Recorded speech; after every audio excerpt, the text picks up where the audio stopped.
time. How's it? Oh no, wrong one.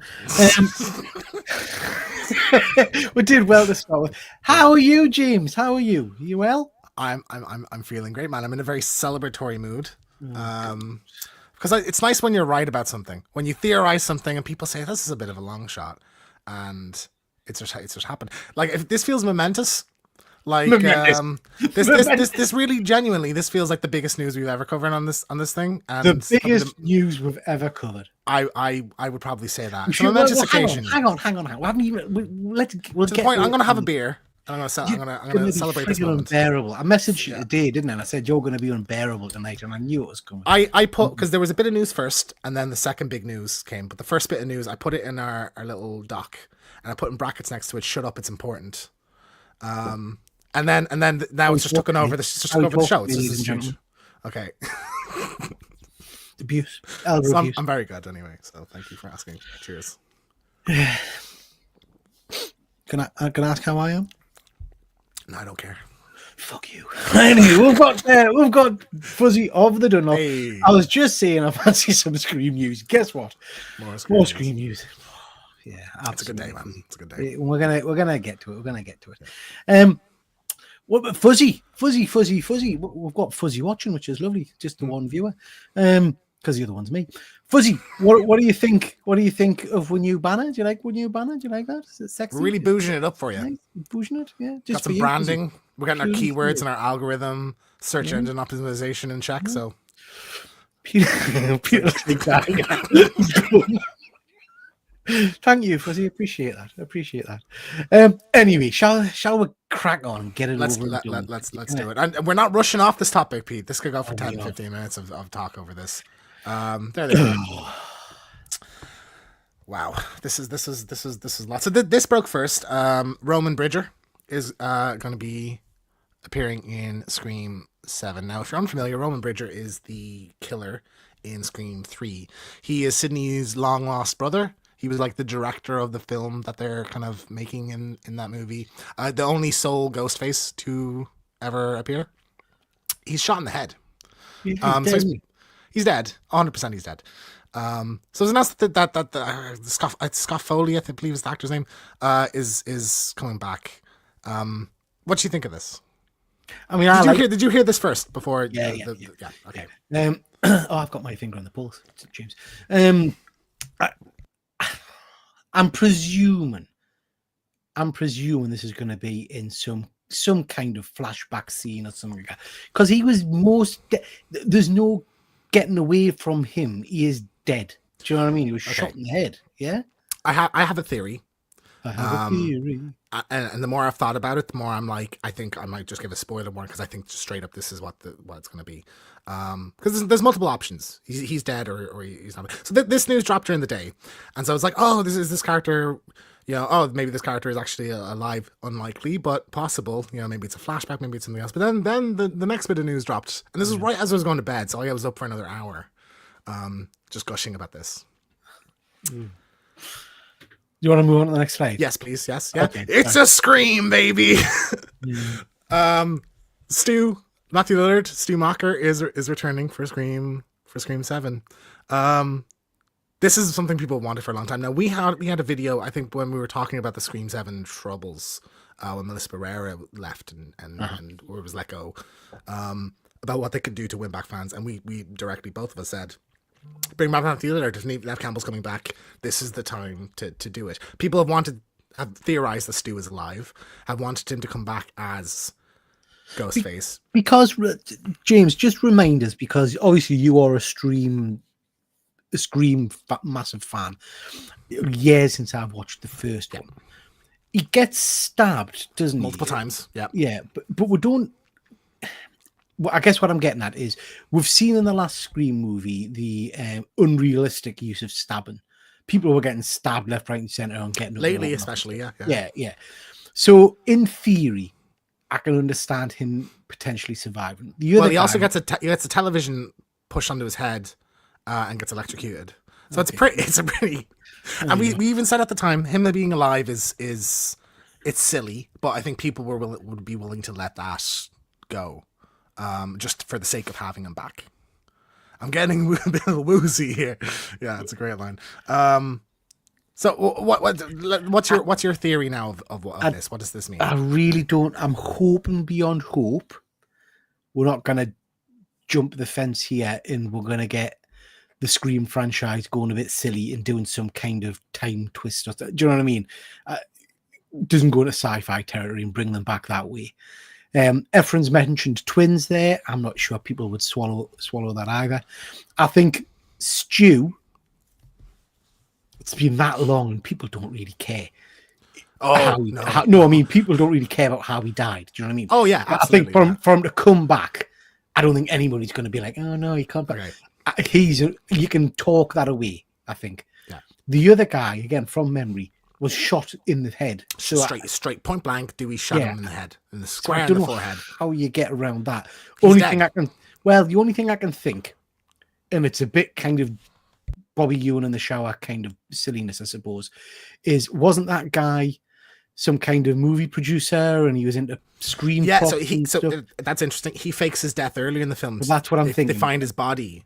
Yeah, and even I think they check his pulse and that they actually faked it and survived. I mean, they could set up that it's a fake gun that they've used and it was all part of the something like that. Do you know what I mean? Fake rounds or something. I don't know. I think, to be honest, it's more likely that his part's going to be a flashback. Okay, so there's two routes we go here. Either they're alive. We're gonna go into theory, my full olive branch. I want to go with this, right? They're alive. That's ridiculous. I think you could get away with one of these characters being alive. So when Roman was announced to be coming back, okay, maybe they'll pull a thing and he survived. But having both of them actually still be alive, that's absurd. And like Scream, there's a lot of things, but like it's never been stupid. Like I think Scream 3 maybe is the closest to being stupid it is, where it's like, oh, my long lost brother kind of thing. Yeah. But they're always very cleverly written films, especially Kevin Williamson involved. So I don't think that's the case. So I if it was one of them, maybe, but both of them, there's no way both of these. So I think both these characters are dead. So how are they in this film? You could said flashback possible. I don't think that's like, we've never had flashbacks in Scream before. For one. I've just had an idea. Okay. I'll let you keep talking, but okay. Could be a flashback. That's one possibility. The fact that this has been announced, it's not going to be a whodunit for the whole movie, and then we kind of envisioned Stu's return as literally at the end of the last act of the movie, the face reveal and it's him. But we know he's in it now. So it's not going to be like there's a ghost face in the movie. Who could it be? Oh, it's Stu. Like, that's just not what's going to happen. Yeah. They've announced that he's in it. So it's not going to be that role. Flashback, possible. Hallucination or a vision. They've already done that with Billy in Scream 5 and Scream 6. So I don't think it's going to be that. So my theory, every Scream movie, you know, they're reflective of where the horror genre is at that point. They're also reflective of where the movie industry is at that point. And then the killer's motivation is usually reflective of where society is at that point. So Scream 2, it's about like sequels, but it's also about like the media frenzy around like criminal trials and stuff like that. And like Scream 4 is reboots, but it's also like social media and viral fame and stuff like that. Scream 5 is about like toxic fandom. I think this is going to be about like the use of AI in films. And I think these two characters are dead and the killer is like deep faking them. Like the way that you bring back like Grand Moff Tarkin in Star Wars. So he'll be like leaving fake evidence, trying to convince Sydney that these characters are alive, or it'll do a fake out where this series is going supernatural, like it's doing a Jason Lives, where they're like zombie Ghostface or something like that. Like they've literally come back from the dead. So I think for the entire movie, it's going to be telling us these characters are back, and then at the end it'll be a reveal of this has been AI filmmaking and deepfake technology, because that is like the most recent kind of concern is the AI use of AI of actors dying and then coming back in films where like they've signed over the rights, like Bruce Willis signed over his rights, so when he's gone they can use him in films. So I think that's the angle, the meta thing that this movie is going to take. I thought you were going to go multiversal, and these are alternate versions of the characters. Just to, like, you know, like I think it might try and fake a supernatural thing. Yeah. Like this is the 7th one, so we're doing a weird zombie thing. Ooh, and then no, it's not actually. But see, my mind went to what Fuzzy's mentioned here, PTSD trauma. I was thinking because we've got Sydney in this one. Yeah, Yeah, I was thinking Sydney's that traumatized by everything that's happened to her over the last 6 films that she starts seeing these people everywhere and talking to them and See, stuff. that's just exactly what Melissa Barrera's character goes through in the last 2, where she's seeing Billy again. So I just don't see, like, you. I know, but you have a great twist, don't you? You have a great twist where Sydney's seeing all the different versions of the ghost face and things like that and all the rest of it. And throughout the entire movie, see, we're writing the frigging film. Throughout the entire movie, we see all of these characters interacting with Sydney and she's talking to them. And it's very heavily played that these aren't real, they're in her head, blah, blah, blah. And you get Roman character and all the rest of it. Twist at the end is Lillard's character actually isn't a hallucination. He has survived and he's come back to kill her. Do you know what I mean? I would love that. She thinks he's a hallucination, but he's not. Maybe it's like a we're faking. Oh, we're not actually faking kind of thing. That's possible. Like I'm like 90% confident my theory is the case, that it'll be a play on AI in films and like deep faking, bringing back people from the dead kind of thing. That's my guess. And like the Scream series has done that, unironically, like they brought Billy back and de-aged him and stuff. But just like, I think that fits into where society is. AI has become such a big thing in the last couple of years, especially where the movie industry is, where that's a worry of what's going to happen going forward. Fuzzy, turns out he's the Joker and all the other films are cack. I was thinking that, Fuzzy. I was thinking a total kind of, not the Joker, but I was thinking a total kind of mindfuck is you start the next film, episode 7, at the Oscars or something, and everything we've watched up till now has just been a movie series. Well, that's sort of already a thing with the stab thing in the movies, you know, like, so like that's how Scream 4 opens with like multiple different things. We've got Terry. Things. Nice to see you, Terry. Hope you're well, bud. Now, James, here's the truth. It's interesting. We've just talked all the different theories and all the rest of it, and you've got some batshit crazy ideas and stuff. I will come back and I will say I told you so. You're obviously right. You're obviously right. But I guess what I'm saying is, you are a super fan of this movie. I hope to hell we're not going to build it up and big it up and come up with loads of ideas like we did with Multiverse of Madness. My brain was all over with who's going to appear in this movie and they're going to do this, and it was a letdown. So I hope to hell we're not going to get to the stage where we go to see this film. We've been so bigged up a bit about it, and Lillard's in it for a minute and says kind of. I don't think that's going to be. I think it's going to be a big role because they've announced this. They would have kept the secret if it was he's in for a day for a cameo or something. They would have kept the secret. I do think. I would not be surprised if over the next week or 2 we start seeing like Timothy Olyphant is coming back, Emma Roberts is coming back, like all the other ghost faces maybe coming back for it too. That's possible. Maybe they'll be kept as a surprise. I'm certain that 1 or 2 more of them will return. But I think your point is absolutely bang on, unless they're playing a very clever game. If either of these characters were going to be with Big Bad and with Final Ghost Face, they wouldn't have been announced. It would have been a much better shock for the mask to come off near the end of the film. Well, that's like because like when the Roman thing was announced, I thought that's interesting. Maybe they're getting rid of the whodunit. And I remember the opening of Scream 6, where it did a thing where we find out Ghostface, the opening kill happens like normal, and then Ghostface pulls his mask off, and we're like, oh shit! And then it was like, oh, are we going to be knowing who Ghostface is the whole movie? That's an interesting angle to take, where they're in scenes and we know it's them, but the others don't. That adds a cool element of tension. So like, we go into this, it's not if it is like they're alive and they're back and they're the killers, it's not a mystery whodunit anymore, unless there's like a third party involved or something like that. But I just don't see that happening. That's such a break. Like I'm really set on the. I think the fact that both of them are back, they're dead, like 100%. Yeah. So it's how they're back within the context of the film. I just don't see it being flashbacks. Right. So I'm sticking with mine and Fuzzy's idea. I think you're right. I think we'll get more Ghostface characters being announced. I think it's all in Sydney's or one of the characters' heads. I know they've done it before, but they've repeated stuff. But I think there'll be a twist at the end. So my theory, I'm sticking firm with this. The killer, the real killer in it is like faking that they're back from the dead or faking that they're actually alive, and it's to traumatize Sydney. Okay. So that's my guess. It's a play on AI. It's a play on what like Star Wars has done with Tarkin and stuff like that. It's about like bringing actors back from the dead kind of thing. That's my guess. I'm certain. Right. I'm 90%. I'll be disappointed now. Can we move on? It's not. We've been talking for 15 minutes. All right, I'll be nice. We can go. But this is a sign. Like regardless of the context of it, I'm happy that it's happening. I'm just excited to go in. We're gonna see more Stu. Like that's just amazing. Yeah. So like I'm really happy about this. This reeks of desperation though.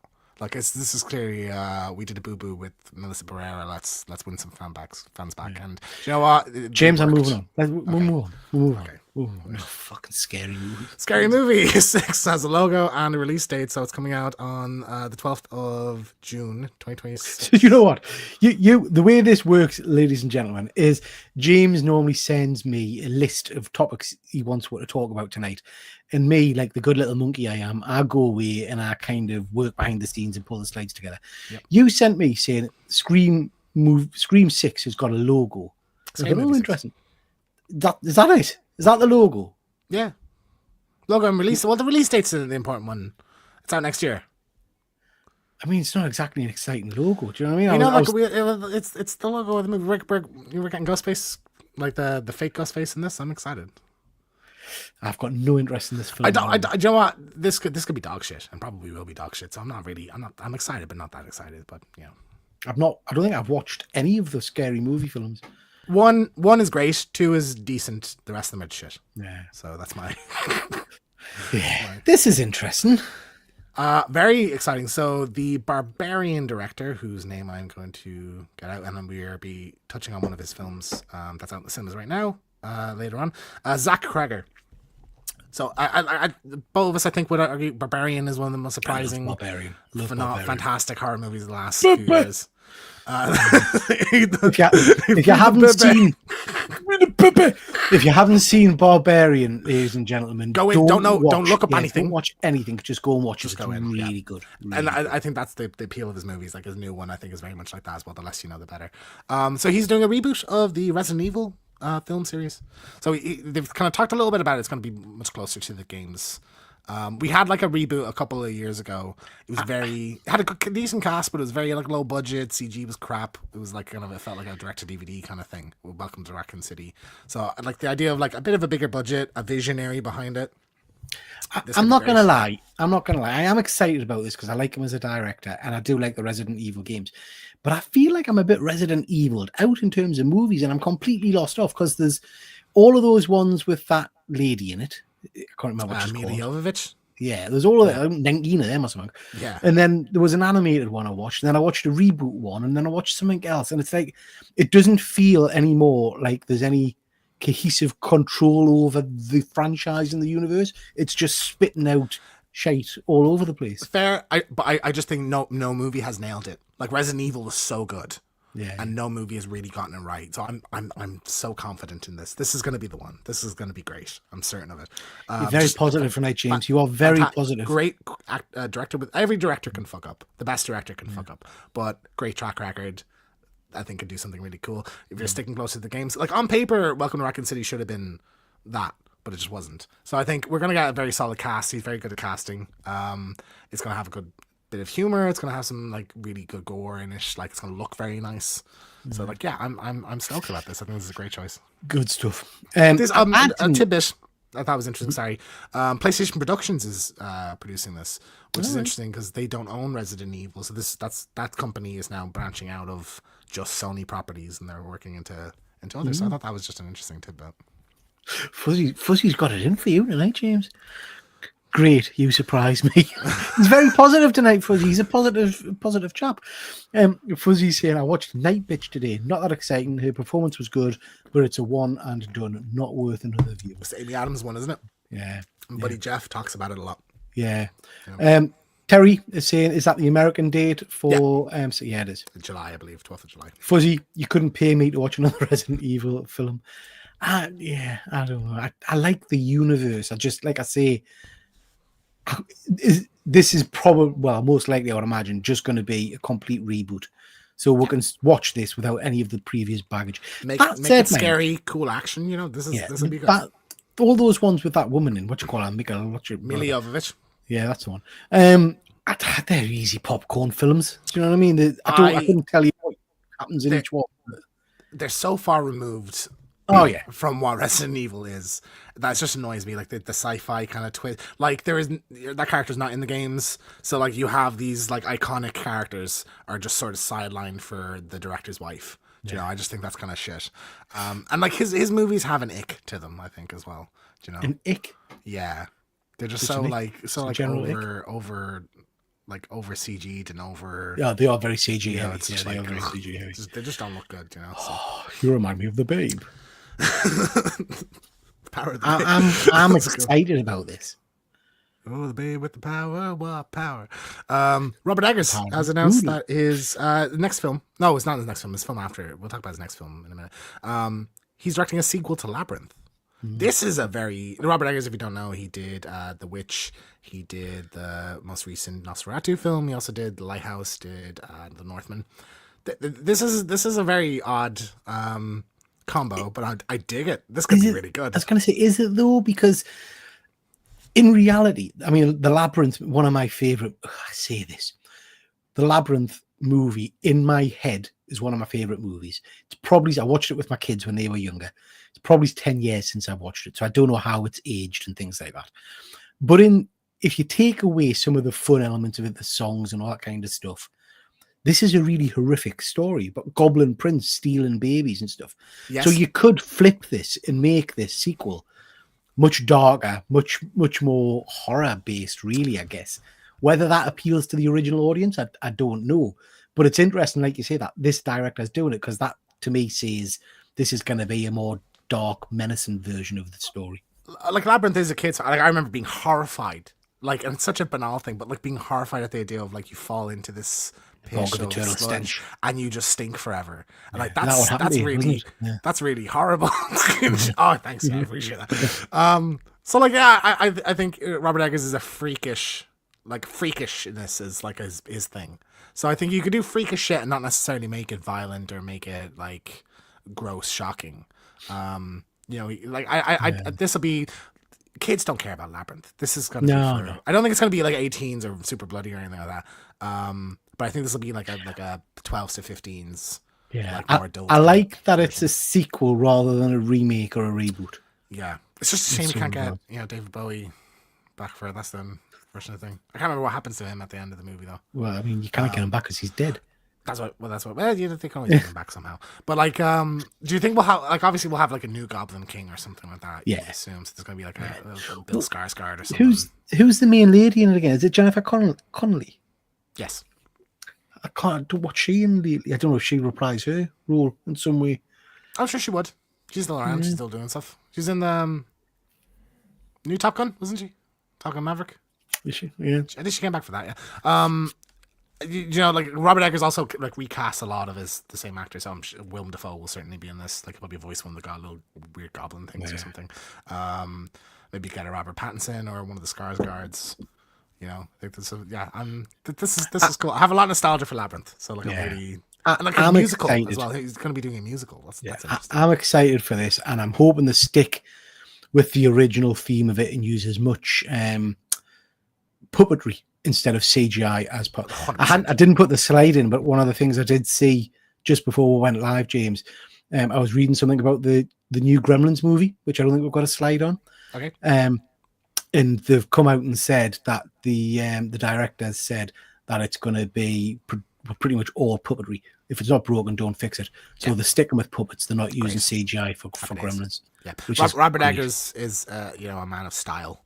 Yeah. So like it's gonna be physical sets. It's gonna be physical costumes and puppets and stuff like that. And it's gonna look beautiful because all of his movies look stunning. Yeah, excited. This is a one that has got us excited. I'm tempering myself though because I was a little bit disappointed with Beetlejuice. So I love sometimes these old properties coming back in some way, but sometimes I think it's It feels that is a good comparison. I think Beetlejuice and Labyrinth are sort of in the same vein. Those two movies, they're comparable. So like, you could say it. But this strikes to me. I don't think Robert Eggers was approached and asked, "Can you do a Labyrinth?" I think this is something he wanted to do. He's a man who sticks to his own guns. Like, absolutely. Fuzzy, you're right, mate. James didn't send us the detail. It's shocking. Can I just say before we talked about when it was announced last time, but we wouldn't talk about the puppetry. Can I just say before we move on? Can I just say, look at that face. He's a sexy man, isn't he, David? We look almost a bit alike, don't we? No, I'm not talking about him. I'm talking about Bowie, man. Bowie. Oh, I thought you're right. Thought you were talking about Robert. That one does look a bit like you. If we got your image and squashed it, do you know what I mean? Because you're a bit. Do you know what I mean? What are you trying to say? Got a fat head. Right. Yeah. Robert Eggers' next film. So he's doing a werewolf movie. It's going to be 13th Century. So we're like basically The Witch with a werewolf in it. I like a historical periods. Like we right before this just recorded our Wolfman review, contemporary set film. I love a historical horror movie, and I love werewolf stuff now more recently. So this sounds really cool. And he's gonna do one of the best werewolf transformations ever. I'm certain. Yeah, it's gonna be disgusting. Why? So I'm not familiar with, I think, this mythology. Why is the wolf spelled like that? Is that because it'd be like old timey? Like it's gonna be like you've never seen The Witch. I haven't. No, I've so not it's seen like it yet. it's like that's set in like the 1600s, so it's very pilgrimy kind of speak. So this is gonna have like that. It's gonna be like dialect that's authentic to the time. So like werewolf was probably how werewolf was spelled back then, if that was a word back then. I don't know. See, me and Fuzzy must be on the same wavelength. Piss off, trying to be arty and spell it. No, wrong. this will be great. It is funny he's jumping from. I mean, like I think both of us, regardless of our issues with Nosferatu, really loved his take on vampires. Yeah. So this is going to be his take on werewolves. So that that in itself, I think, is exciting. Yeah, I'm all for another. I mean, we're going to talk a little bit about a recent werewolf film at the end there. I'm all for more werewolf movies. Yeah. I like the big hairy beasts, like yourself. Thanks. Send Help. Send Help. So Sam Raimi's new movie has been announced. It is called Send Help. I will just pull up the blurb for it. Send Help. So it is going to be starring Sandra Bullock. Synopsis: a female employee and her irritating boss are on a business flight when their plane crashes on an island. With only two of them making it out alive, she has serious survival skills, which means she's her boss's only hope to stay alive. So it's sort of been described as like a horror version of Castaway. Yes, that's kind of what they're going for. So it's what's his name? The guy Dylan. He starred in the Maze Runner films. Is Dylan something? Don't know. Fuzzy will know. So he's starring in it, and sorry, it's Rachel McAdams, not Sandra Bullock. Yeah. So sounds really interesting. I think this will be cool. Like, I'm happy to see Raimi go back to an original horror movie. I think it's not the horror movie I was expecting, because when you hear Sam Raimi, I expect kind of monsters and things like that. That doesn't, unless there's going to be other things on the island. Yeah. If it's just him versus her, that doesn't sound Raimi's kind of off the wall Evil Dead monsters kind of thing. Well, I mean, they're on a strange island. What's in there? Do you know? Like, there might be a freakish monster on the island or something like that. I'm sure. Like, there's probably going to be some kind of supernatural. That's what I'm thinking. I'm thinking it'll not be as straighthtforward as man versus woman. Yeah. Oh, 100%. You know what I mean? There'll be something else there. That's not his style. You know. Yeah. More bloody Matthew Lillard. We got our first look at dog shit. Five Nights at Freddy's 2, Matthew Lillard. So this isn't actually this picture is from the second one. Yeah. I haven't seen this one, so I saw another behind the scenes thing where. Oh no, sorry. Yeah, this is yeah. Yeah, from the second. Mm-hmm. Okay, I've not seen this. So I saw another picture where it's just Matthew. I believe that was the confirmation Matthew Lillard was coming back. We didn't know that for a fact. Right. So we know now. Yeah, he's back as that character. I can't remember his name. Freddy? Is that not Freddy? No, Freddy's the bear. I mean, possibly he's also a bear, but he's something. He's got another name. James, I wish Sorrow was in the chat watching now. This movie. I watched this cack. The first one wasn't great, but I want these to be good. Wasn't great. You know? It was dog shit. It was pretty bad. I want this to be good though, because I love Matthew Lillard going full ham. That's great. You know, and we're getting a double dose of that next year. So, or this might be this year. I don't know. Probably is if it's filming now. Yeah, I'm not excited about this in the slightest. Well, then you can only be pleasantly surprised, Peter, when you go to the cinema to see it. Have I got to go and watch it ever? Is that what you're telling us? Yeah, and then you can edit it because I edited the last one. Yeah, no, I'm not editing. I don't edit. I've got healing hands, not editing fingers. Okay, yeah. The Faculty. I can't even remember this. I'd seen it. I know I've seen it, but I must have watched this when it first came out. I think we've talked about it in the show before. But is it Aliens? Is that what I'm thinking? My memory of it is that it is Aliens. Yeah. But I can't specifically remember. Like I can't remember that being in the film, but I've always thought about it as an alien film. Let one know in the chat. I've got a recollection of this being kind of all the high school teachers have been taken over by aliens kind of thing. Yeah. Story. Yeah, I'm pretty sure that's what it is. So it's getting a remake. Is it a remake or a sequel? Remake. Mm. Drew Hancock, who did Companion. I thought it was the Zach Cregger guy that did Companion. I mixed up. Zach Cregger did Barbarian, so he wrote Companion. And it's the guy. No, he directed Barbarian, he wrote Companion. And the guy that directed Companion is doing this. So, Okay. Sorry, my mistake. Wow, the horror fact I didn't know. There you go. I'm not an all-being, all-knowing. Anyway, Companion's great, so this should be good. I'm excited for this. You know? I mean, I would be more excited. I saw something today when they were talking about this, saying it would be great if they brought all of this cast back in some shape or form. Yeah. It's a good cast, that. There's some good... I just can't remember if they die or who dies in it or what. Do you know what? Like I say, I cannot... I'm sure about it. I seem to remember something about a swimming pool. I'm not sure why. Yeah. But I'm sure it's aliens taking over and stuff, and I can't remember who lives and who dies. But yeah, this is maybe the one to rewatch before the new film comes out. We'll stick it on the list for. Yeah. I'll be right back. Yeah. I would mind a refresh on it. Yeah. Really don't know how I feel about this. I'm excited. I want to see this. I love a good musical, man. And I think Lost Boys is a really interesting, like, because there's a lot of, like, kind of grace to the vampires and that, where they're upside down and stuff. There's going to be a lot of cool stuff in this. So, yeah, we're getting a Lost Boys musical. Like, we probably won't see this for 5 or 10 years by the time it comes to London and stuff. Like, this will be debuting, I assume, off Broadway or in Broadway. I mean, I'm just going to interrupt you for a second. Fuzzy's right. You sounded a little bit like another colleague of ours. I was being ironic. Do you know what I mean? Yeah. Yeah. I have to look up. I literally forget what I put in this. So now I have to, like, I'm worried when we start the show. I forget your name most of the time, so I'm the help. I'm worried when we start the show. I'm like, I put a thing in. Half the time I forget to watch the trailers. I had to do a quick, like, binge because I told you to watch a trailer when I hadn't watched it yet, and then I forgot to watch it.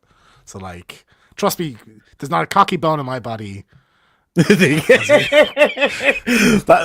stop the conversation there. I'm sorry, I've had a few drinks. I'm in a happy mood, man. Anyway, your mixed feelings? Yeah, I don't know. It's horror, and I don't know that horror lends itself to musicals, unless it's not going to be as. I mean, Back to the Future, thoroughly enjoyed, amazing. Yeah, but that is a kind of a light-hearted. But I don't know. I just don't know. Well, we have a theater production horror thing reviewed on the channel. Like, we've both seen 222, so we know that, like, horror can be presented. So, like, yeah, that, but a musical, that sounds kind of cool. Like, you have like, I think this will be. I don't think it'll be scary. I think it'll be more in the vein of a Sweeney Todd.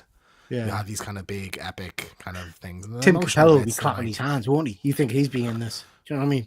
I sexy saxophone. I literally wouldn't be surprised if they just get him for it. Like, if they have sexy saxophone in it.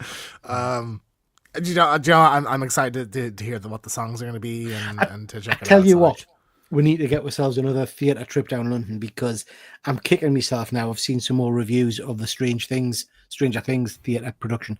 It looks friggin' phenomenal. So we need to get wanted to see it, and I was surprised that we did the play that goes wrong instead.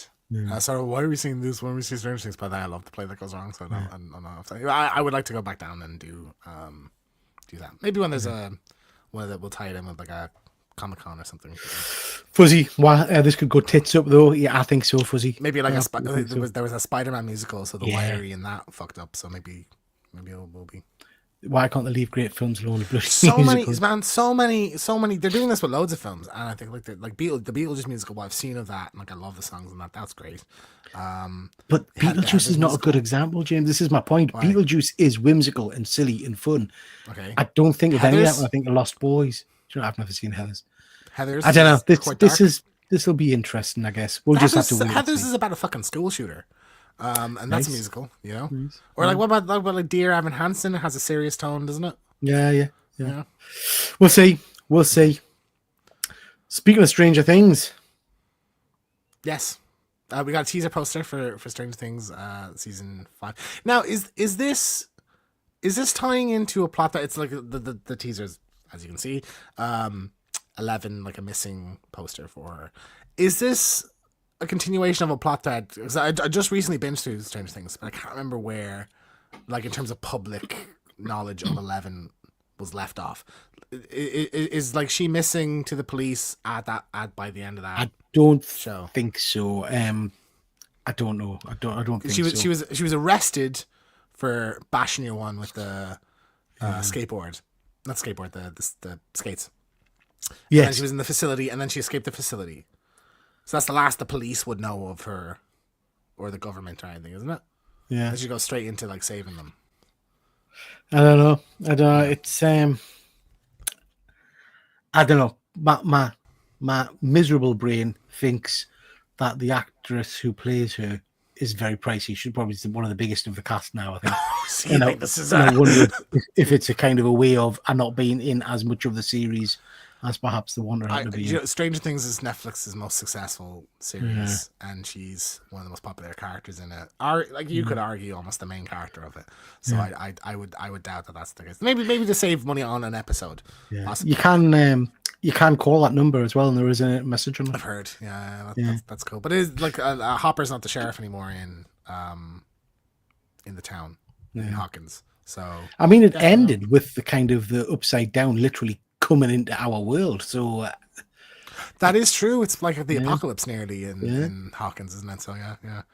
Fuzzy's just saying he's never watched an episode. It's really worth binging. Fuzzy, it really is. I literally watched like when it came out the first season, and I loved it. And then I just didn't. I watched the first episode of the second when that came out, and I just stopped until a couple months ago. And it's been like I'm pretty much blasted through the entire thing. I was like, wow, this is so good. So yeah, it's really definitely cool. worth Callbacks watching. to the '80s, very Goonies, very. Like kind of 80s horror, some Nightmare on Elm Street. And then it turns proper horror, I think, in the last season. Season 4 was last season, disturbing. Nightmare on Elm Street, basically. It's just so cool. Fuzzy saying season 5 been split into 2 halves. I think that's what they did with season 4 as well.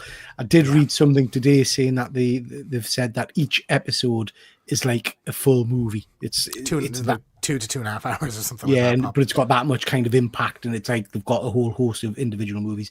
Fuzzy, I'm surprised you've not seen it, mate. It's one I would definitely recommend.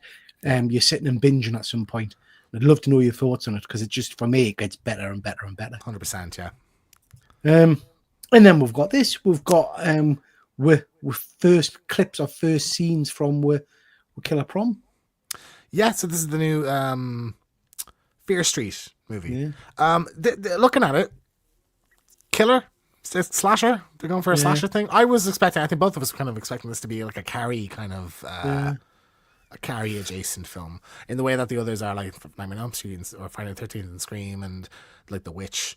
This is going to be the Carrie one, but now they're going for like it looks like a whodunit slasher film. I mean, which I'm geared for.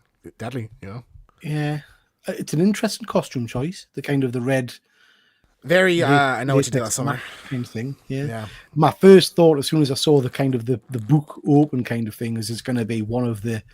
Because they're prom queen candidates, it's going to be one of the candidates bumping off the competition. I like that idea. Actually, that's really fun. I dig that. I've really enjoyed the last few of these, so I'm looking forward to this. I think it's going to be pretty interesting. It's be cool. And it's a slasher, so yeah, it should be fun. Yeah, this year I think so. Probably around Halloween time. Yeah, looking forward to that. Terrifier 4. Yeah, no, I mean just confirmation. Damien Leone is. Teased that he is writing it at the moment, so that's cool. I confirmed that it's the final one. Yeah. So he said it was going to be Sorry. He said he could, like I have another 1 or 2 in me, so now it's like confirmed it's 1. We might get spin-offs, but he's confirmed that he's going to go into. He's going to spell out the Terrifier's origin and the entity's origin, and that it'll be a satisfying finale. I can't imagine for a second this will really be the end of this franchise, because it's just shitting money. Do you know what I mean? They're not that stupid to walk away from this cash cow. I wondered, James, if for me, these movies have been getting sillier and sillier and sillier in terms of the religious kind of context and the entity and stuff. I wonder if this will be the end of that story element, and by the end of it, we'll get back to Art the Clown just being this, whatever he is, wandering around killing people, and we'll dispense with the kind of this ongoing story. I think by the end of this, Art's dead, fully dead. I think your options going forward are prequel, Or you give it a few years, let people get like theorize about a next one, and then art is back one because he died. He doesn't. He gets killed at the end of Dies everyone, really. Other than the third one, he gets killed at the end of the first two. Yeah. So yeah, I mean, you know, like no horror franchise ever really dies. You know, it just passes on. Maybe it's just his last one, and he'll like sell the rights or like allow someone else to do a TV show or something else. You know, because there's no denying one of the biggest horror characters in the last 10, 20 years. So easily, yeah. I strongly suggest there wouldn't be just dispensing him. Yeah, he's not gone. Looking forward to it. I enjoyed the last one. I've enjoyed them all. I like the biblicalness of it and then the epicness. We're going for like this one. Presumably, is going to be set partly in hell, with the main character like a Wonder Woman going through hell. Like that sounds pretty fucking cool. So like it does, but it sounds like again that could be an absolute disaster in terms of CGI and just totally too much. I think for me. We'll see. You're very right, but this is like a full cinema release, and like the others have made so much money that they can blast a bit onto this. Yeah, so, yeah, I'm excited. I would put money pitchfork up the ass. I think that's going to be a kill. Naturally, yeah. Maybe the devil. Maybe he's the devil. Maybe the devil. Where do you escalate from there? You know what I mean? Yeah. I can't say any of these people's names. I would like you to try. Gilligan, Shaman Ding Dong. I don't know the last one. Who's he? I don't know who the last one is. You put the slide up. Whatever you said is the I just said Shamalama Ding Dong's latest movie. I just said I don't know who that guy is and what he's involved with. Do you remember earlier? I've seen it. Nicholas Sparks. So he does those Fault Is in Our Stars books and stuff, isn't he? Oh, right. He's an author.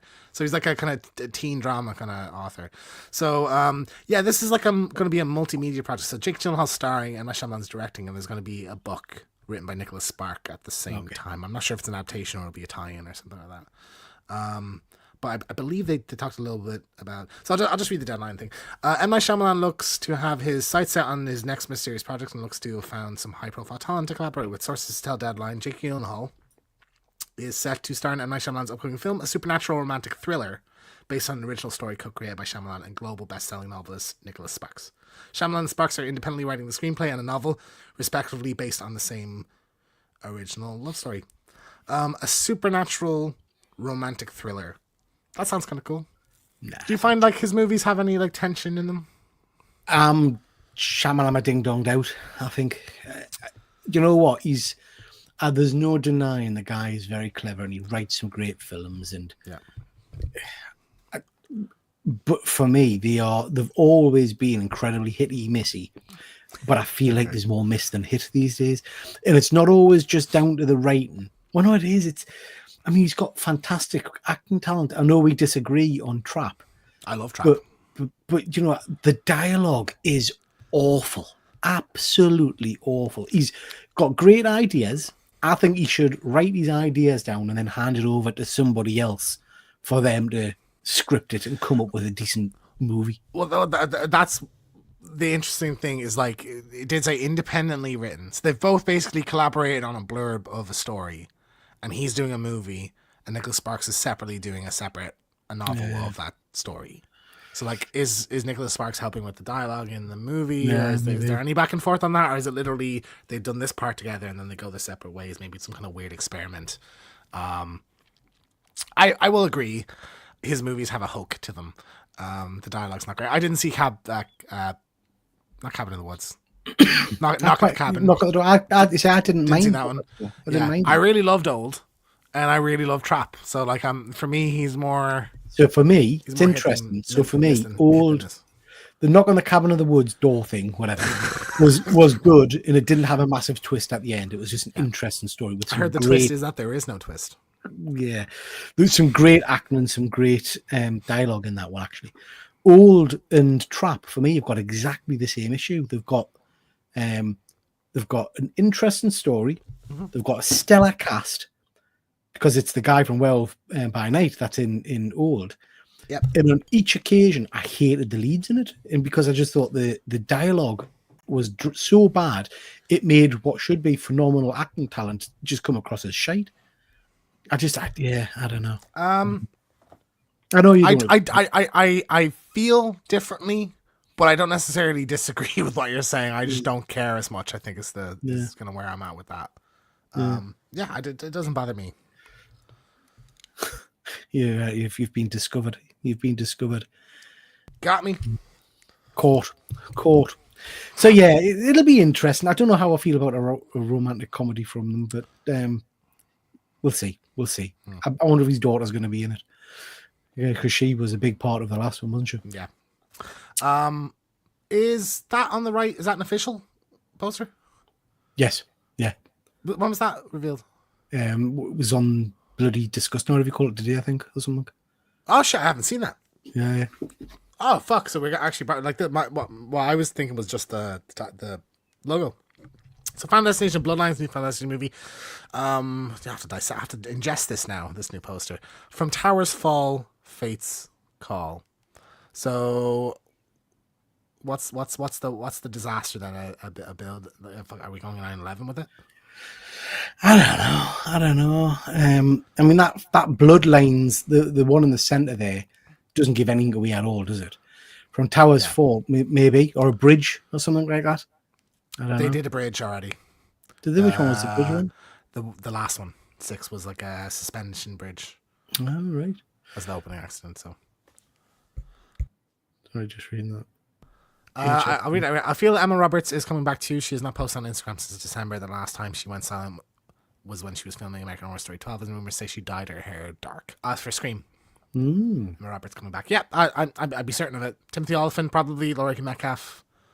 We'll see a few of them back. So that's exciting. I'm excited about another Final Destination movie. I do like that franchise, so I am looking forward to that. And I like the inventive deaths in it.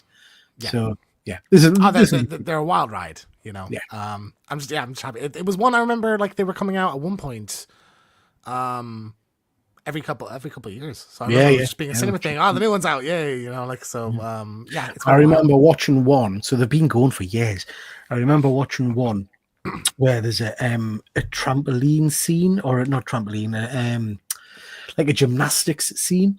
And my daughter was actually at gymnastics at the time. I was sat watching it on a Saturday morning, and it was just one of the most uncomfortable half hours. Because I think our entire spine snaps, folds in on herself. Yeah, so I think that's one of the best scenes in the series. So it's like a nail falls on the like the podium kind of thing. The whatever you call it, pole vault. The horse thing. The horse thing, yes, sir. Yeah. And she's like dancing around it, nearly missing it, and then she moves on to a different thing. But then, like later, someone in the background steps on the thing and falls and knocks a fucking thing on your ones. She's doing the spinny thing, isn't it? She's like, yeah. And then she just goes like off it and whack, and just spine comes out and everything. It was like awesome, horrendous. Comic book news. Bit of comic book news for you, James, and I've picked these ones specially for you. I've read this shite just for you. So I did. This is American Mythology Productions.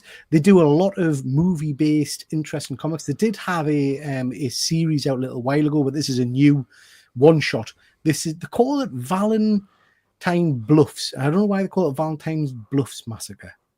I don't know why it's not. Because what's the name of the movie like? My Bloody Valentine. I vaguely remember us a while ago talking about My Bloody Valentine comic being made. So this is it? So no, I think there's been a one before. I think they've done a series of books. This is one that's just been released this last week or so as a one shot. No, but I remember a while ago it was announced that there was another series. Oh, so this is an interesting one shot. This is set. Is it 30 years, 40 years after the original massacre? And basically, they unbury one of these time capsule things, and look at all the stuff that were buried back 30 years ago. Happens to be the Valentine's Day disco night or whatever. And as you would when there's been a mass killing and stuff like that, they've buried a pickaxe and the mask and things like that, and then the pickaxe and mask go missing, and then basically the character appears and bumps off a whole host of people. It was all right. It didn't blow us away. It was all right for a one shot. Artwork was okay. It didn't add anything to the mythology, put it that way. It was just an all right read.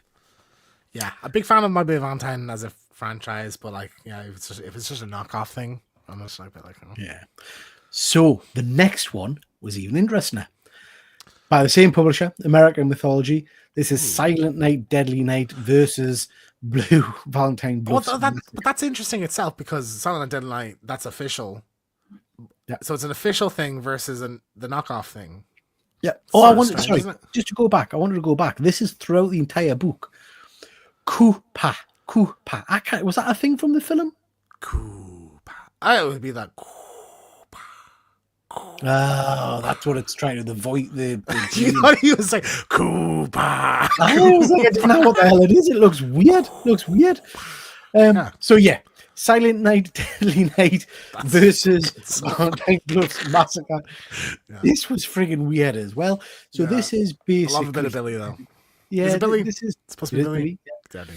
This is basically they're both in an asylum together, and there's another bloke killing serial killers, and he decides to let them out of the cages, I guess, for a fight with them, and then it all kicks off. So it's your traditional team up book.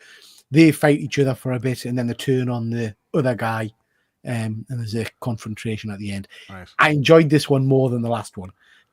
Again, it was just a fun kind of one shot. Yeah. The art was pretty poor. The cover was quite. It looks very like I love the cover, but like the art in it looks very like kiddie, bright and colourful and stuff. It just doesn't seem to suit. Hold on to your hat because the next book I'm going to talk about is even worse.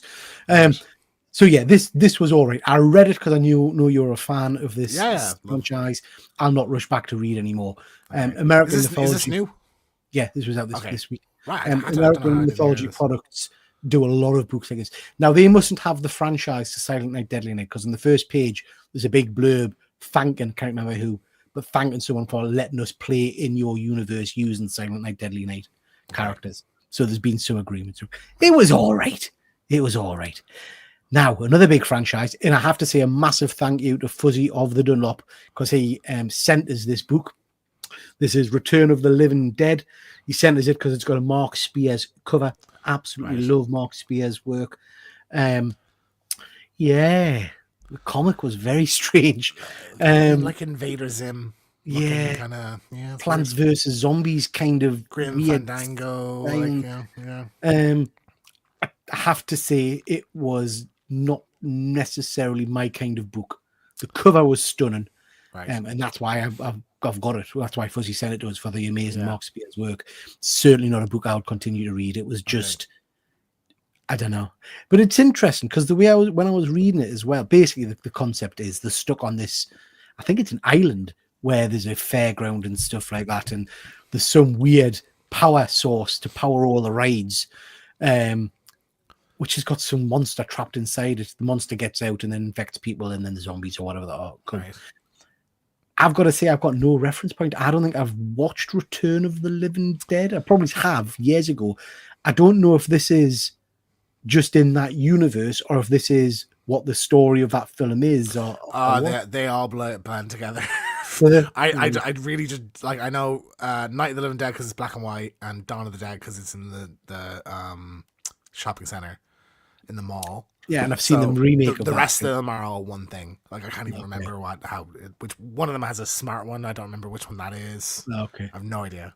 I like it because they're literally all in different universes, isn't it? Like I think Return of the Living Dead is a sequel to Night of the Living Dead. I assume, but like, I have no idea. I don't know. Fuzzy, that looks dreadful. Yeah, it's not the best, Fuzzy. I'm glad I know. It's definitely a cover by, Fuzzy. Definitely a cover by. But again, if you notice, this is by that same company, American Mythology Productions. Yeah.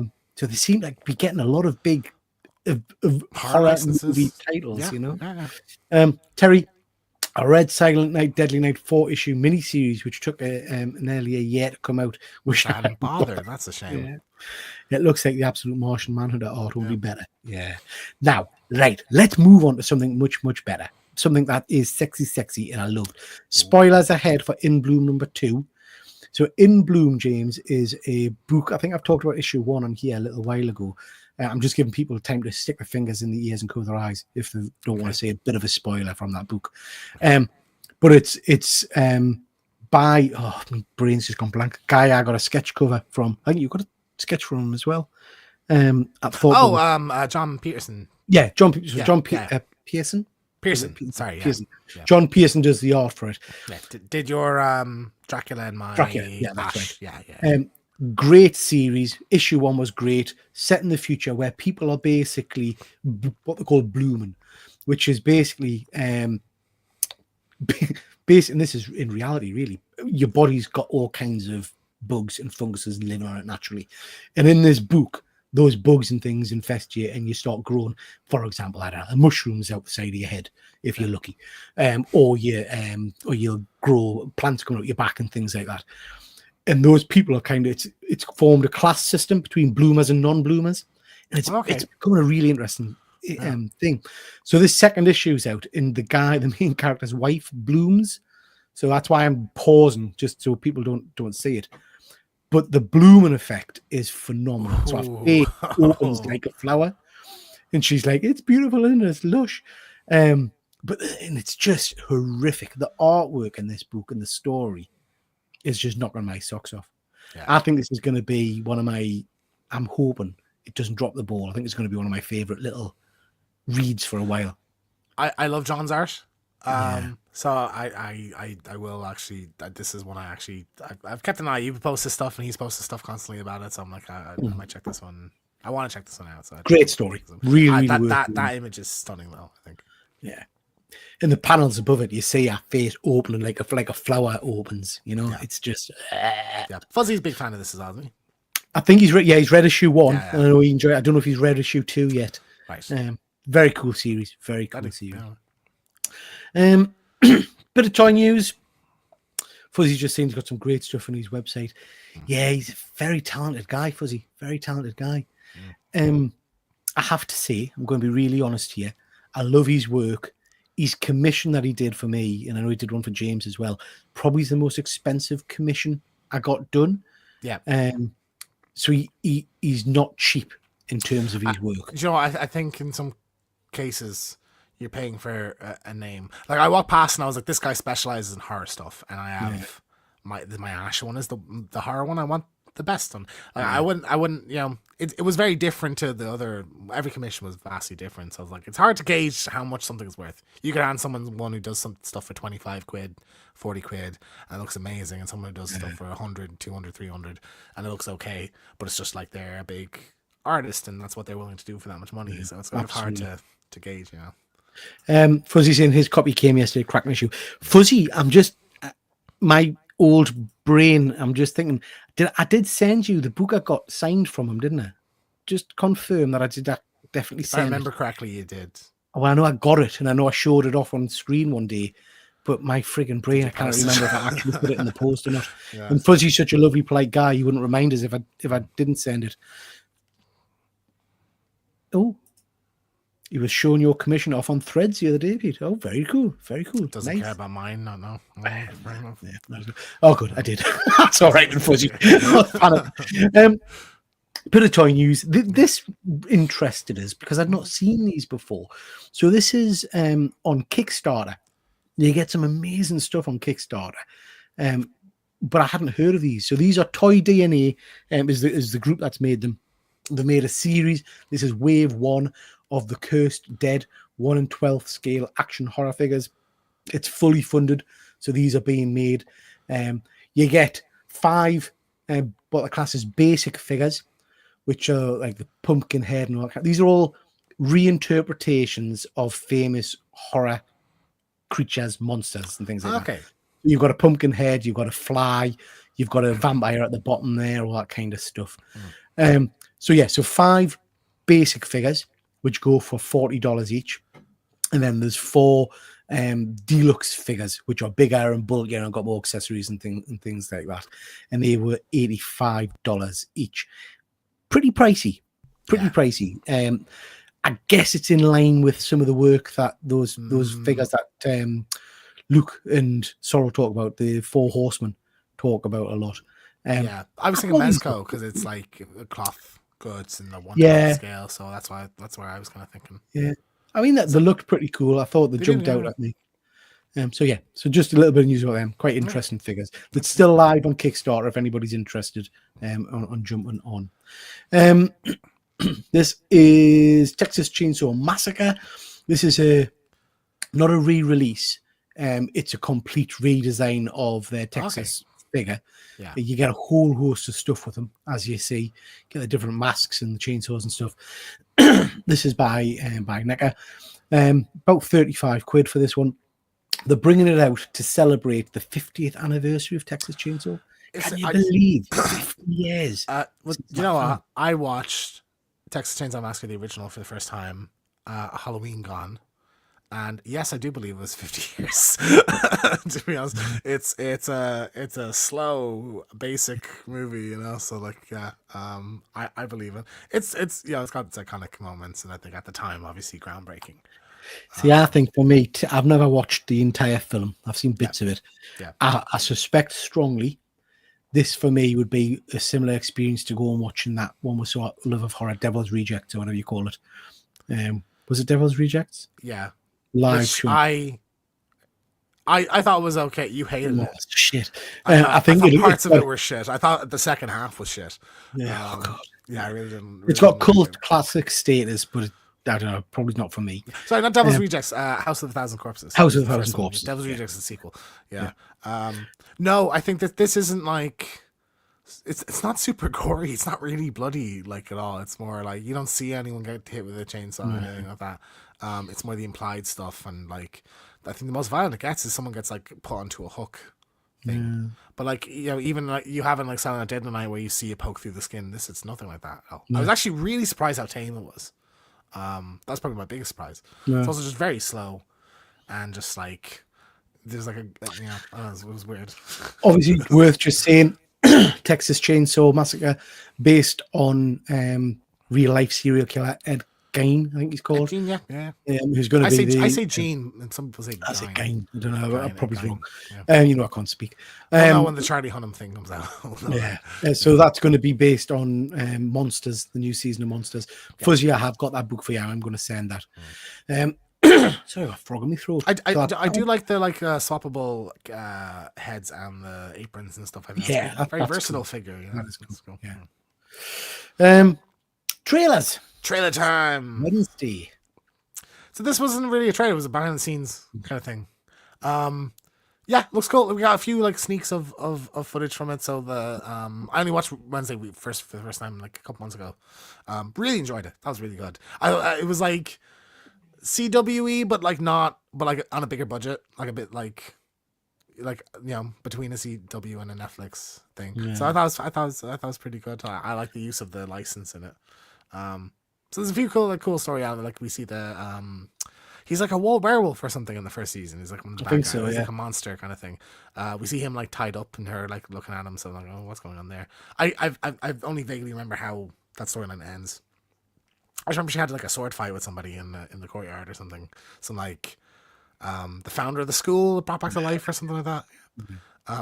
Yeah, I'm looking forward to this. The footage doesn't tell us much, just that like, oh yeah, there's Gomez back and there's Morticia back and stuff, So it's like, oh, cool. So interestingly, all I could focus on watching this, because you're right, it's not a trailer, it's a teaser trailer kind of thing. Literally, all I could focus on was how Catherine Zeta-Jones. It is Catherine Zeta-Jones, isn't it? Yeah. There wasn't a mark on her face. She looks like she's going back in time. She's de-aging. Every scene I saw, I was like, what can't possibly be? Is she wearing like a flesh face or something? Yeah. It's mad. Yeah, she looked incredible. Absolutely incredible. I have to be honest, James, the teaser didn't out for us in terms of... For me, I was emotionless. Yeah. It's more just like, I like this first season so much that I'm like, and I know I'm going to like this too. Going to say something controversial. I love her, but the more I see her in, the more I think she just plays the same. She's like The Rock, the Rock, Dwayne Johnson. She plays the same character in every friggin' thing I see her in. She's never upbeat. She's always the Debbie Downer in everything she's in, isn't it? Yeah. Even the trailer for that Death of a Unicorn, it looked like they just stuck in Tisha. True, and I think Scream. Yeah, she is similarly like just kind of like sad the whole thing. I think Wednesday Addams is so exaggerated though that it's fun. Like this is her at her best. I think this is her best performance and her best character that she does. So like So it's an interesting one. Interesting. This was an interesting little teaser trailer as well. Yes, very excited for. Have to see it. sorry, I have to say, love that poster, and I'm loving the tagline. We were safer in space. I think that's Yeah, it's great. The posters, one of my favorite posters I've seen in years. I think that's really cool, like the amalgamation of like Earth with the xenomorph head. Teaser trailer like doesn't really show us much. It's very artsy. It's like a POV of a face hugger kind of flapping around a spaceship, and then you get starts sucking on the window, and there's Earth, and so the ship is crashing.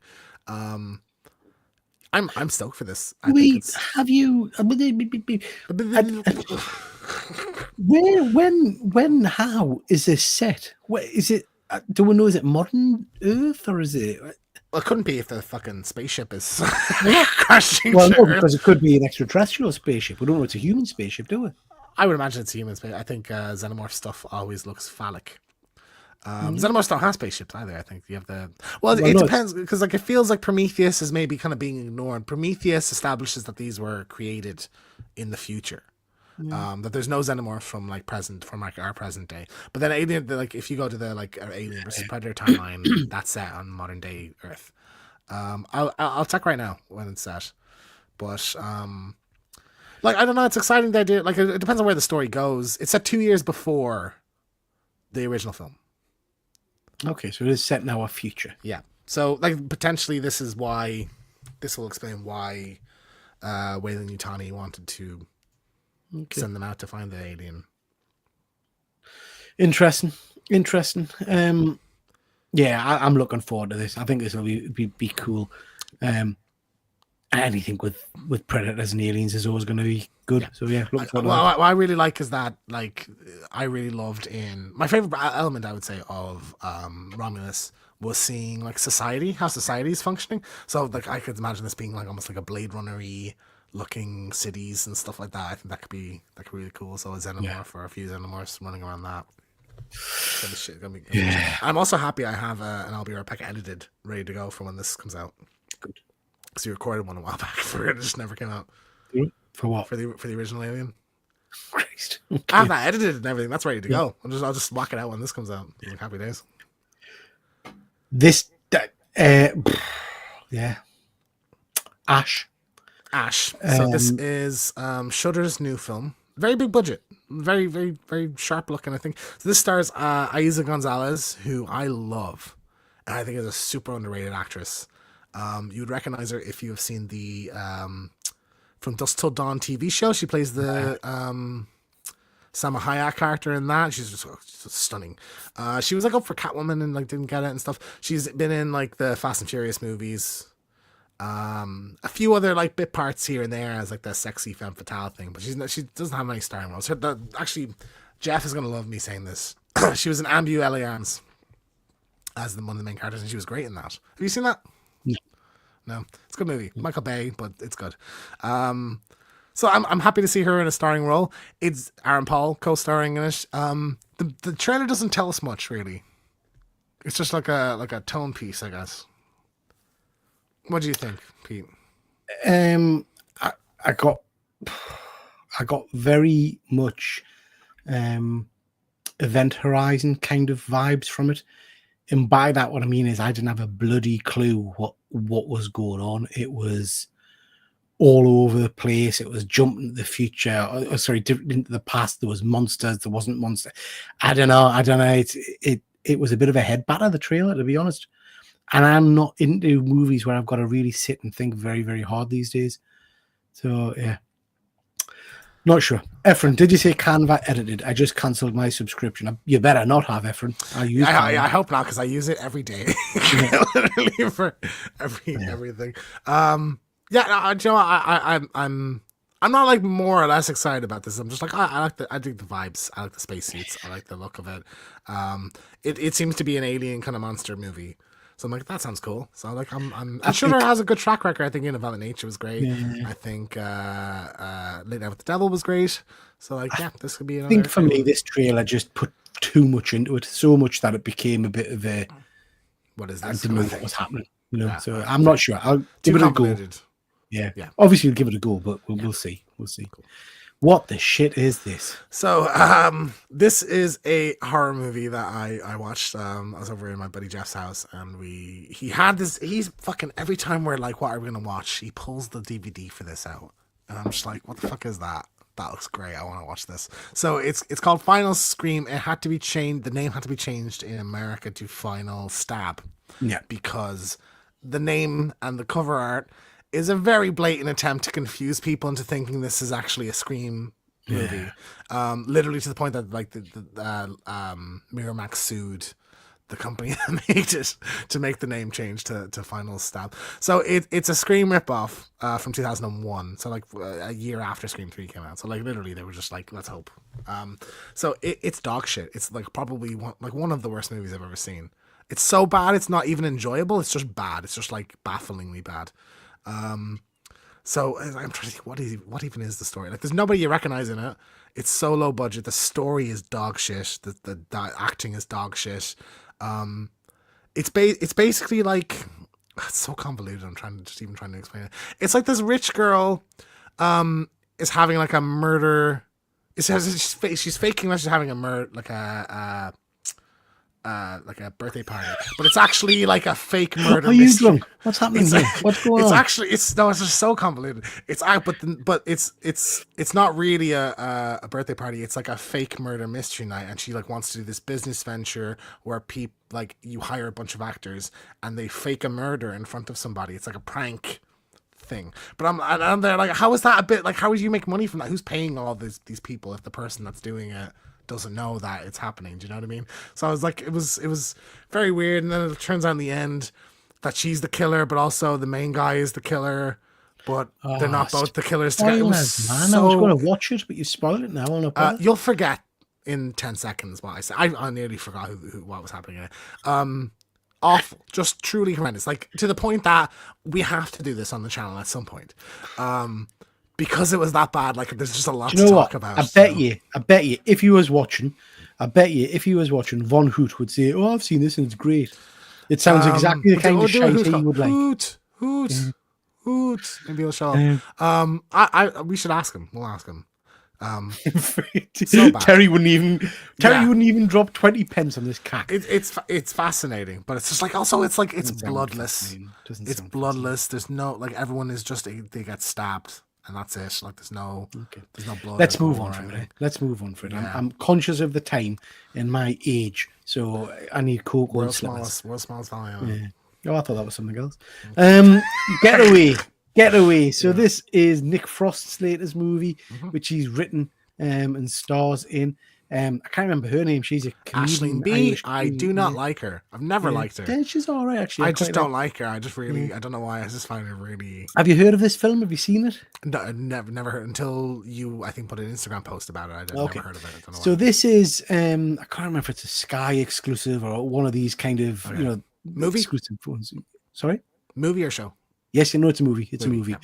Basic premise is this family of Nick Frost, the mother and the two kids, go to this remote little Scandinavian, I think, or something, remote island in the middle of nowhere to watch their celebration event of a massacre that happened 30 years ago. Okay. And it's basically when they get there, it's like the set of Wicker Man. So it's all weird locals and things like that. Are you going to watch this? Can I spoil the twist? Let's go first. I don't care. Yeah. So you get half the film where they're kind of being abused verbally by these people telling them they shouldn't be there and stuff like that. Okay. They've hired this bloke's house. There's a strange bit where the bloke whose house they're in is watching them through mirrors and things, and you get this sense of dread kind of building. But the twist's telegraphed, or I certainly thought the twist was telegraphed. And about halfway through, 3/4 of the way through, the twist happens that basically you think this island's going to kill them, but actually they're there on a murder holiday. So all of a sudden they pull out knives and stuff and they go hunting all the locals. The kids aren't really their kids. It's just and they say something about like an organization. So I think there's a bigger narrative meant to be being built about this worldwide organization that sends people like them on murder sprees kind of thing, because they Like say, a "Oh, hostel kind of thing." Like you go. yeah, you we're pay gonna have to get a go replacement for to the go brother," kind hunting of with. thing and stuff. Yeah, Okay. and they kill the people. There's some interesting bits with hands being blown off and chopped off and stuff like that, but it's just I don't get it. Who are the people on the island then? the people on the island are proper village type people who are trying to do this. So there was a massacre on the island 50 years ago, and every year they kind of celebrate it and stuff like that. And they've just gone there to kill them all. So it's the whatever this company doesn't send people to this island. They send people just random. Wherever. So Yeah. Okay. All right. Random places. Yeah. They don't go into too much detail about that. The problem is there's just nothing, no emotion attached to it at all. It's just lifeless. There's a couple of good kills. The vast majority of the kills are just very dull kind of stuff. It's not a one I would recommend people rush to watch. If you've got a spare couple of hours and you're bored and there's nothing else on TV, by all means, maybe give it a watch. But it's not a one I would rush to watch. Fuzzy, you'll always be Simon Pegg's friend. That's it. I'm sorry, but I feel the same. Yeah, it's not good. Yeah. I'll have to say. Okay, so this is The Presence, which is a new movie out at cinemas at the moment that myself and James have been to see, about ghosts, but told from a very different perspective. So this is told through the eyes of the spirit. So you see kind of a point of view version of the spirit moving around the house and things like that. James, what did you think of this? I thought it was interesting. I did like it. I will say I thought I like when a movie takes a big swing, and this did feel like a big swing. I think a lot of people probably went into this thinking this was going to be like a Paranormal Activity kind of thing, and just were really bored.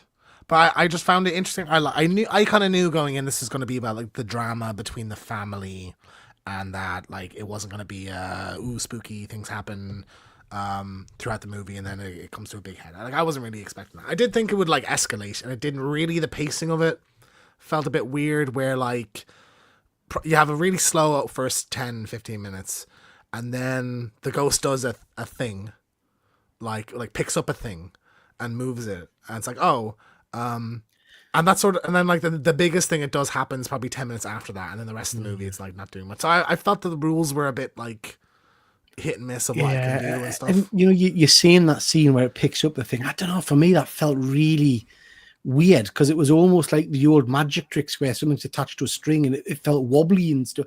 I don't know. It was weird. So for me, this is a very strange film. I would say, first off, this isn't a horror.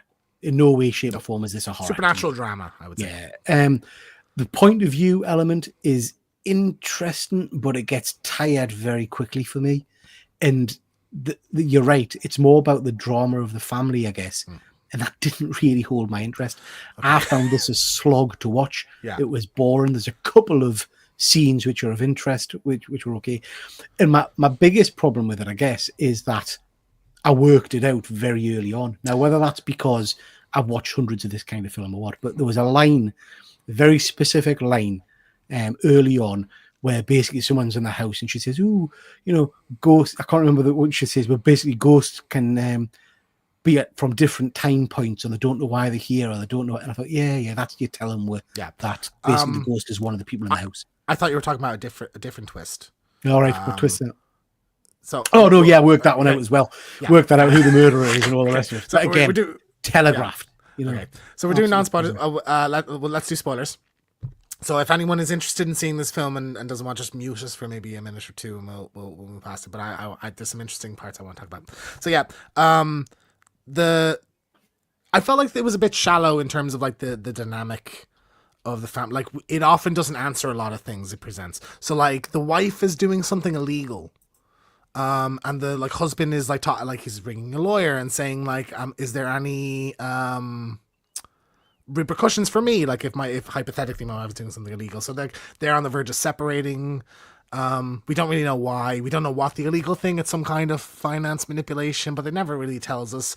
The mom loves the son and the dad loves the daughter, but they don't love the other one, and it never really tells us why. So like I felt like for a movie that focuses on the family dynamic, it doesn't really. There's no conclusion to a lot of the story threads I think it presents. Now, I thought the daughter was definitely the most fleshed out character because that's the one the presence is kind of following the most.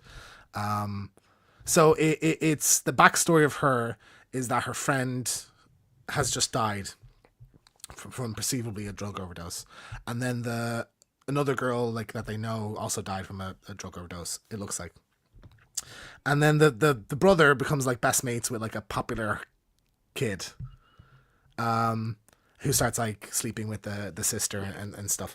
And so but like literally, James, the second he walks in the house, you think, yeah, there's not right. The way he speaks, the way he acts, it's screaming. This character is 100%. right. And so there is then a point where the sister is like going in for a shower, and he pulls out like drugs and puts in their thing. So it's like obviously he's the one that's killed. Because it's not revealed until way later in the movie, like after this happens, that it's like he's the one, he killed the other two, and like staged that as a drug overdose because he likes control or something like that. So I'm like, I knew as soon as it came on, I was like a bit sus. But I was like, obviously if they're presenting this kind of these two girls have died and their drug overdoses, like that's not exactly the case. So, and then the only character that's not in the family is this guy. So obviously he's involved. So like I found that really obvious. I did not expect. I know like it presents it like spirits can be out of time, that kind of thing, but I wasn't expecting it to be one of the family members. I thought that was really a really good surprise. Yeah. So it turns out to be the brother, and like I think it's revealed in like a really great moment where Lucy Liu plays the mom. Looks in the mirror, and we're told earlier the mirror. So I knew there was going to be a reveal of like of the spirit in the mirror at some point. But she looks in it as the son. I thought that was a really good shield. Like that was like probably the scariest moment of the movie. That was like, so I thought that was great. Yeah, I would agree with that. So even though I had worked it out and would seen who the ghost was, I guess at that point, or we kind of knew. When you see him in the mirror, I did get goosebumps. And I like the way it ended with him kind of disappearing out of the house and up into going the sky. To heaven. I think his purpose is implying that he'd done what he needed to do. Yeah. But again, maybe it's just because we watch a lot of these films. It was laid on very thick all the way through that the son was kind of the favorite child, and the dad at one point kind of says things like, "Will you never just once please stand up for your daughter, for your sister?" And to me, that's like, all right, yeah. So there's going to be some big. Because they were labouring that point, I think. Yeah. So, And then when there's a part where a psychic comes in. I did like how she keeps looking directly at the camera. I thought that was a really cool moment of like, you kind of like, can she see us almost, you feel like. So I thought that was good. But when she says about like, it's something to do with the window, there's something to do with that. And like, well, obviously someone's going out that window or something like that. So yeah, the part I didn't get, because like, he drugs her earlier. He tries to drug the daughter earlier. And the ghost shakes the table to knock it over. So when like later when he's drugging her again, I was like, why doesn't he just smack it out? Like, what can he do and what can he not do? He develops this weird kind of power thing. Yeah, it just wasn't working at one point. Well, the way I understood that was that earlier in the movie, the psychic woman does see, that they're lost in time, they're confused, they don't know where they are, they don't know what they're doing. So I kind of understood it to be that the presence is never really fully understand what's going on, what it's there for, what it can't do, and all the rest of it. So the fact that it moved the glass earlier in the movie, it might not realize it can do that later in the movie because it's from it's head in a different place, or it's moved. Okay, you know what I mean? Just because it is like an emotional thing, like it stops them having sex at one point. Yeah. And stuff like that. So like, I just found that a bit inconsistent. Like, why doesn't it just push him out the window? That's kind of what I was screaming in my head. The thing, like, rather than he has to go down and wake himself up, I guess. I mean, I would say the climax of it is pretty good, but it's incredibly fast, and I quite liked it for that. Yeah. In terms of him running up the stairs and that kind of stuff. Yeah. I guess my biggest problem with this movie is, like I've said, it wasn't engaging enough to keep my interest all the way through it. There was stuff happening that I just didn't care about, and it was like, oh, come on, man, get to the point. And my biggest problem with it is similar to a lot of the movies we've talked about. This had been kind of touted before we went into it as being, it's going to redefine horror. It's gonna change the way you look at ghost stories. Yeah. Is it shite? Do you know what I mean? It was it was all right. It was but it's it was not, decent. I don't think it was. I don't think it was great. I thought it was an really interesting experiment. Again, like I said, I like when a movie takes a swing, so I enjoyed it for that. But it's like there's nothing amazing in it. I don't think. Okay, so that's The Presence. Let me know in the comments what you thought of that movie. Fuzzy, stops them having sex is my message. All makes sense now. Yeah. Next movie is this. So I've seen this. You have not. So this just came out today. So I did all the posters said that this is from the twisted mind of the man behind Barbarian, but it turns out it's written, but as I discovered earlier, directed by someone else, but it's written by the guy that did Barbarian. So what do you know about this? Do you know what the idea of this movie is? Just yes or no. Oh, I don't know what you mean. I've seen the trailers. Okay, but like, right. So how much do you know about this? You sent to us, didn't you? And you said, "Oh, I'm not going to spoil the twist and stuff like that." And I've been racking my brain thinking, "Well, what's he talking about? What twist?" And I think I've worked it out. So tell us if I'm right.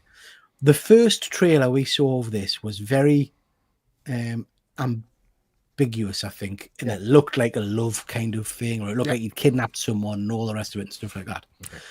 And that's the trailer we reviewed when we talked about it on this show. Yeah. Now, when I went to see The Presence, they showed us a second trailer for this film. Okay. And it was all about the fact that she's a robot that's hired, that's bought in and goes. Why are they telling people that in the trailer? It's not it's hinted at.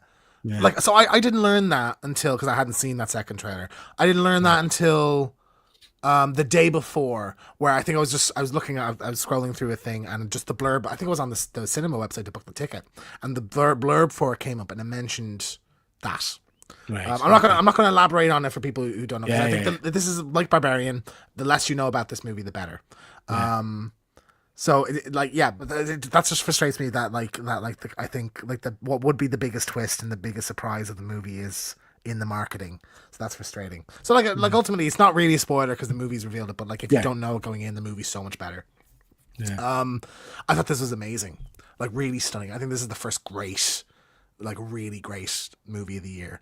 That's all I really want to say about it, to be honest. And again, that's interesting because the reviews I've seen of it aren't painting it in a good light. Yeah. No, this really was not, even knowing that part. Yeah. Yeah. It's not what I was expecting. It's not the tone of it's not what I was expecting. There's more surprises in it. There's a lot of shock. So don't spoil it for us because I'm going to see this weekend. It's got the guy from The Boys in who I love. Yeah. I think he's a brilliant actor. So I'm really looking forward to this. So we'll do a review on this. Fantastic. I'm sure. And that's all I'll say about it now. But like, if you're going to go see this, just don't. The less you know, the better. Great surprises. Yeah. Great movie. So good stuff. And then we've got Wolfman. So we've just recorded a full review of Wolfman with spoilers in it. So please check that out. But in the short, this is another one that got pretty poor reviews going in. People saying it was long and dull. I love this. I really, really enjoyed this film. I wouldn't say love. I enjoyed it. I thought there was some really great parts to it. I definitely think like seeing it getting 6s and stuff is so harsh. Like it's a solid 7.5, 8. Like it is one. It's one part of it is like they're being attacked by a werewolf, and another part of it is like a transformation. Like it's over the whole movie. But I really enjoy it. I think there's some really great body horror. Lee Wanell, who directs this, who did The Invisible Man. Really amazing director, like just phenomenal. There's a like even the opening sequence has a really great moment, and a lot of tension. So I think similar to The Invisible Man, a really great tense opening. I think there's some great camera work, and there's a great a couple of great action sequences in it too. So like it's worth a watch. I would 100% say. I would say if you do like your Wolfman kind of movies and your horror movies and things like that, don't listen to the reviews of this. Just give it a shot. Give it a go. It's not your traditional Wolfman werewolf story. Very much like the guy did with Invisible Man. It's a new take and a new interpretation on the werewolf kind of mythology. And it's actually an interpretation I can get completely behind. I really like this idea of it being, well, we'll not spoil it, but it is well worth watching. And the effects were great. Bit of issue for me with the family dynamic and some of the acting, and I wasn't that keen on. But I think there's a lack of chemistry among a lot of the characters, despite the fact that they're supposed to be a family. I think that's a problem. I think it's a bit predictable at times. I think is an issue. That like we didn't even mention this in the spoiler thing, but like the last moment of the film is supposed to have this kind of epic emotional resonance, and I just didn't feel anything. Do you know? So I think that's James, one. you didn't say it, I did. Yeah, you did. I didn't at all. I didn't at all. I wish I mentioned that in the spoiler, but I didn't. It was very, very akin to me. In fact, it's almost frame to frame, I guess you could argue, to the ending of the Jeff Goldblum's Fly movie. Right. You know, have you seen that? I'm not actually. No. Yeah, God, you've not seen The Fly. I've never seen The Fly. What's wrong with you? How can you do a horror channel and you've not seen The Fly? I feel like you said that exact phrase to me, but swapped out. Because you never watch good horrors. You'll sit about that frigging one with the man wandering around the woods and say, "Oh, that's great," and you've not seen The Fly. No. I think I've seen it in bits and pieces. I've seen the Treehouse of Horror episode. That's enough. Oh well, that's that. That's that covered. No, listen, it isn't on the list thing. But I've only got so many hours in the day. Put it on the list for. I'll be right back. Okay, we'll do that. Not next. I have next one's picked, but we'll do them. We'll do it after. Because I'll not spoil it for you, but you'll see exactly what I mean. There's a very similar scene in the end of The Fly. Heartbreaking scene. I feel like it's a movie where it's so ingrained in pop culture. Like I just watched The Shining for the first time. That's a lot of big talk, Peter, for someone else that's seen Killer Sofa. That's very true. Very true. I've been on a few Killer Sofas, but I've never seen Killer Sofa. You're right. I feel like The Fly is so ingrained in pop culture. Like scene like this. I watched The Shining for the first time. Just like when Dr. Sleep was coming out, so just a few years ago, and it was like I wasn't scared at all because I was like I've seen all these scenes in countdown lists or in parodied in things, you know. So I didn't find it scary. So I feel like The Fly is going to be the same thing where I'm like I've seen all of this just in pieces. The Fly, again, going back to things we've said lots of times, is a one that I've watched maybe 15, 20 years ago. So I would love to watch it again to see if it holds up. You must have seen, I mean, Christ, it was my childhood at school at dinner time doing How Does Brundlefly Eat the Sandwich? Have you seen that scene? No. So do you know how flies in reality eat? They eat and then spit acid and then... So they vomit out acid in a big block, and it sits and it dissolves stuff, then they suck it back in. And there's a very famous scene with Jeff Goldblum where he's filming for educational purpose. How does Brundlefly eat the sandwich? And he vomits on someone's hand, and it's just... I've seen a scene where he vomits on a guy's hand and starts melting. I've seen that. Yeah. Brilliant film. I'll have to watch that one. Okay. Okie dokie. So, speaking of Wolfman, that's going to be our topic for tonight. I'm conscious of time, so we'll rattle through scene.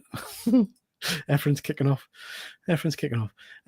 So I'm going to rattle through this, but I thought we'd just do a little bit of a talk about werewolves, James. I know we've talked about animal-based horrors before, but I don't think we've done a specific one about werewolves. Lots of different versions of werewolves over the day. We've done, like you've said, some videos on it on the channel. American Werewolf by London, I think, still stands out as probably my favourite. I would say so. Watched. Yeah, I would agree. Yeah. Just for the transformation scenes. 100%. Transformation's great. You know? It's got great tone to it. It's fun. Yeah. You know, it's got some comedy elements I really loved. Like, that was fantastic. Yeah. I'm looking at this page here, and again, I know that you are a lot younger than me, so you might not have seen some of what I class as classic films. But Teen Wolf, Michael J. Fox, Teen Wolf, basketball playing werewolf. Seen that one? I have seen bits and pieces of it. I don't think I've seen the whole thing. Oh, Fuzzy's just jumping straight in. Teen Wolf all day. Yeah. Again, a one that I'd like to go back and watch, but I'm scared that it's horrendous. You've never lived until you've seen Michael J. Fox as a werewolf playing basketball. Dunking the ball. I've seen that. Yeah.